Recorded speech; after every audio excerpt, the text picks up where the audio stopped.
The hidden billionaire mouth of Silicon Valley. What do Mark Zuckerberg, Larry Page, and Larry Ellison have in common besides running these massive tech giants? They all live in Silicon Valley's hidden enclaves where some of these estates can sell for more than $50 million.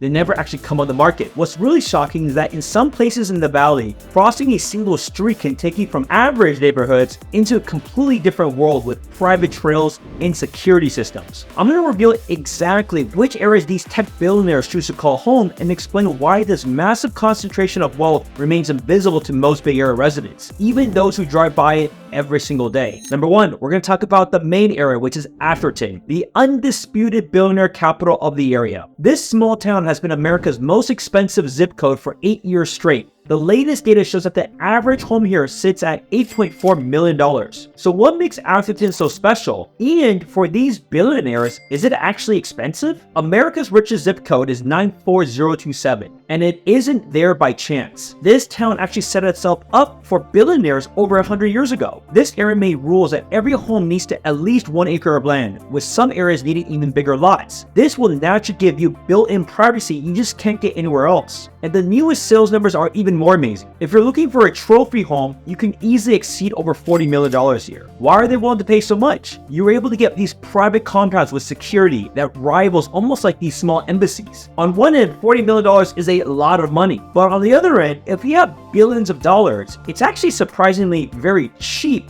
relative to their net worth. Think about it. For many of these real estate properties, they're not even at 1% of their net worth. And the people that live here, they are a who's who of Silicon Valley players. Think about Mark Andreessen, who started Netscape and now runs one of the biggest VC firms. Now recently, he just sold his 12,000 square foot estate for $27 million, which is a $10 million increase from 2007. Steph Curry bought a $31 million estate, but he's also a pretty big real estate mogul. Other neighbors include Eric Schmidt, former Google CEO, and ServiceNow CEO, Bill McDermott, Sheryl Sandberg, former Facebook COO, and Charles Schwab used to live here as well. You literally can't find this many billionaires per block anywhere else in America. But let's exclude those New York condo penthouses. But here's what's really cool about Atherton. It's only homes. There's no shops, barely any businesses. This total split from everyday life is on purpose because the building rules are really strict here, making homes blend with the surroundings. It creates this perfect bubble environment where billionaires can live in total privacy while still being just minutes away from where they're wanting to spend all of their energy. Now, the craziest thing about driving through Atherton, though, is the perfect balance of showing wealth while hiding that daily life. Because you're going to see these beautiful grand entrances with imposing gates, perfect landscaping, and glimpse of luxury. At the same time, all around it is going to feel like walled gardens. So unless you have access to be able to get in, potentially for a party or for a friend invite, you're not going to be able to see just how massive it is. Just take a look at Google Earth and you'll be able to see. While everybody knows that there's enormous wealth that exists, the actual living spaces remain very private because they have typically long driveways. As I mentioned, they're usually walled gardens all around. So while the property records are always public in California, you're not going to be able to see just by driving or running by. But Atherton didn't become this billionaire capital overnight. To understand how we got here, we need to look at where Silicon Valley's wealth really started. And that takes us to our next city. But before that, if we haven't met, my name is Spencer Su, your Bay Area tech realtor. Having worked in the tech industry and having helped a lot of venture capitalists and executives, I understand all of these different worlds very intimately. Last year alone, we helped over 60 families navigate this complex property market, which is more than most other real estates will do combined. So if you're a professional or you're an executive, plan your next move, especially one of these cities. Hit that subscribe button and let's have a conversation so we can help you figure out your next destination. Now, the next city nearby Atherton is Palo Alto, which I would say is the original Silicon Valley wealth hub because this is literally where Silicon Valley was born. You know that famous Hewlett-Packard garage at 367 Addison Avenue? That's where the tech boom started back in 1939. Think about it, it's almost 100 years ago. That is now labeled as the birthplace of Silicon Valley and recognized by California in 1989 as a historical landmark. This kicked off that pattern of the Stanford-connected startups that is still strong today because you can't talk about Palo Alto without talking about one of the best universities in the entire world, which is Stanford.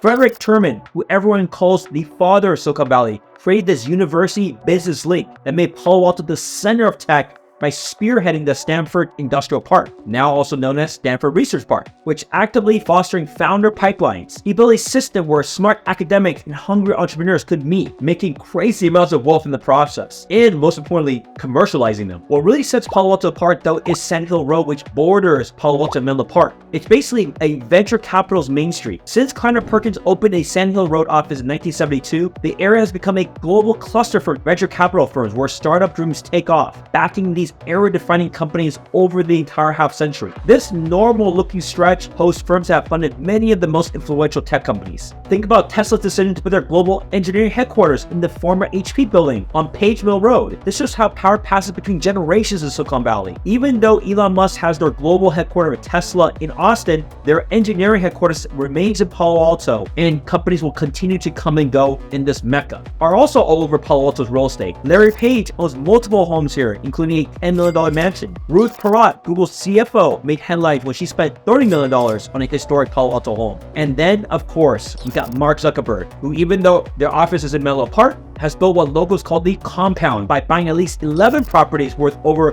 $110 million, basically taking over entire blocks. This move, buying up houses next to each other to create private compounds, it's not going to be unusual for people to see moving forward, because they're going to be able to have both closest to work and also maximum privacy. While that total amount is a lot of money, it's not even 0.5% of his total net worth of $250 billion. That's why maybe it's still very undervalued. So what makes Palo Alto different from other rich areas is this mix of old academic class and new tech money, because you might have a multiple generation Stanford professor living next door to some younger founder that may have sold their startup for hundreds of millions of dollars. This creates a unique social scene that keeps pulling in the tech elite year after year, but also preserves that wealth when it comes to real estate. But here's what's interesting. While Palo Alto mixes prestige with power, there's another spot that takes privacy to a different level. If in Atherton, where billionaires have privacy, and Palo Alto, where they gather multiple homes together, our next stop is where they go when they want to truly escape the world. We also got Los Altos, and primarily Los Altos Hills. This area is where they hide from the world, because this area shows the purest form of Silicon Valley's more rural billionaire lifestyle. This town was created in 1956 specifically to keep that country feel, requiring at least 1-acre lots. Now, unlike Atherton, which is still in the middle of things, Los Altos Hills does offer that true seclusion. The curvy roads, gated estates, and hilly land, what locals call invisible estates, homes worth tens of millions of dollars that you literally can't see from public roads. This extreme privacy is worth gold in an age where everyone's got a camera in their pocket. Los Altos Hills has become a favorite spot for executives from like Apple, Google, especially all those 100 millionaires and billionaires at Nvidia. Think about some of the recent purchases. Patrice Gauthier, Apple's VP of Maps, who bought a $10 million home here. Sergey Brin, Google's co-founder, who bought a $7 million home a long time ago.